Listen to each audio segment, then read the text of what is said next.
যত শুনি সেই অতীত কাহিনী, প্রাচীন প্রেমের ব্যথা, অতি পুরাতন বিরহ মিলন কথা।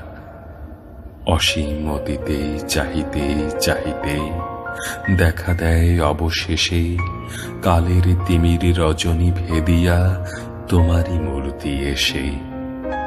চিরস্মৃতিময়ী ধ্রুব তারকার বেশে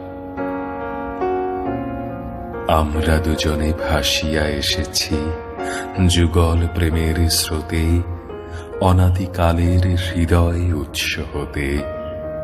আমরা দুজনে করিয়াছি খেলা কোটি প্রেমিকের মাঝে, বিরহ বিধুর নয়ন সলিলে মিলন মধুর লাজে। পুরাতন প্রেম নিত্য নূতন সাজে।